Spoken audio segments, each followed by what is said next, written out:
Why is it taking a group of senators like yourself to convince Leader McConnell to start working Fridays and Mondays? Shouldn't you guys already be doing that?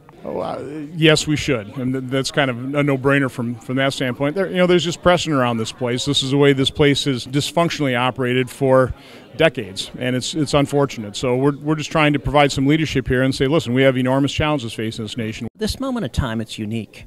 In the last 100 years, we have had unified Republican control of the federal government 4 times. Since World War II, we've had unified control only 8 years. We can't waste this. We're mortgaging our kids' future. We have not adequately addressed the fact that Obamacare caused premiums to double, triple, quadruple in some cases.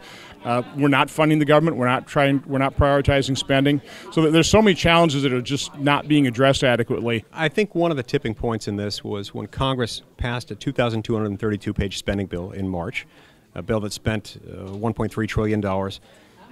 And it did so without any member of Congress reading it.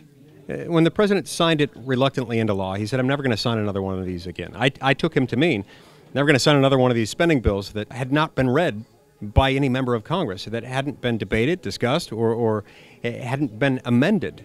When you do that, you shut out basically 300 million Americans. A lot has been accomplished with President Trump and a Republican Congress. We've seen historic tax cuts that are benefiting small businesses and farmers and ranchers. We've seen job-killing regulations pulled back, and that's producing millions of new jobs. We've seen the Obamacare individual mandate repealed. I led the fight to do that in the Senate.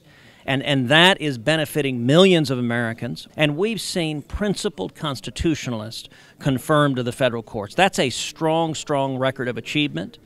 But we've got through the end of the year to continue delivering on that agenda. So I don't believe we should be taking breaks. The best way to achieve that and to help the president make good on that promise is to bring up a spending bill now, before we adjourn for any August recess, and we get it passed before we leave. I don't believe we should be taking breaks. We shouldn't be taking recesses. We should be working 7 days a week.